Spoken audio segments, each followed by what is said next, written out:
right, let's bring you back home and take you to Durban, where the chief of the South African National Defence Force will hold a media briefing today.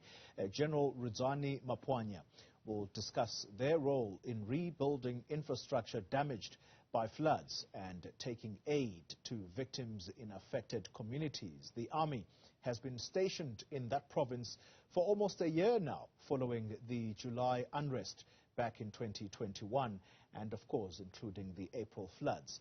Ahead of that briefing, we're joined by Karinda, Jagmohan, our reporter, who's going to talk to us about what we can expect from this briefing.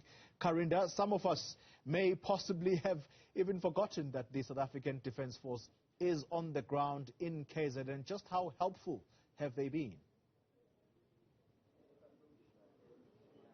Indeed, like you mentioned, the SANDF has been on the ground in KZN for a while now, as this province has been the center of many tragedies: the COVID-19 pandemic, the July 2020 unrest, and of course this deadly April floods.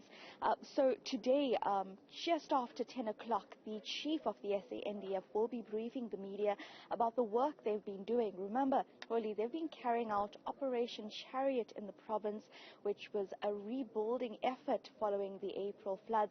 This includes humanitarian relief aid, also search and recovery operations.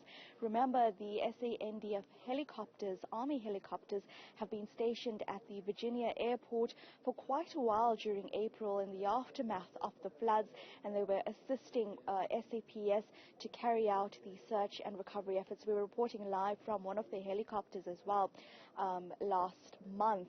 And aside from that as well, they have been providing psychosocial support for the victims of the flood, and then going further to this rebuilding efforts. A number of infrastructure, roads and bridges were damaged during those floods, leaving communities in many cases without even a way to exit their suburbs. And so in areas like Ushwini in Inanda, which is a very hilly area, the SANDF has been going there with their helicopters to provide relief aid and the necessary medical relief aid to those communities. My colleague Spongiseni Ngubande will just show you, they are just prepping now for the event to get underway. This is really also to discuss their plans going forward.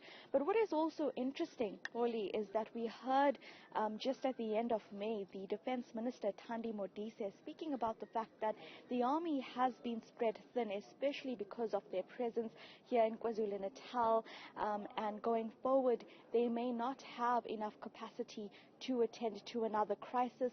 Of course, their budget has been cut down, and so we do need to look at the SANDF's capacity in terms of being able to handle another crisis if it may happen here in KwaZulu-Natal or in the country. Karinda, Jagmohan, thank you very much.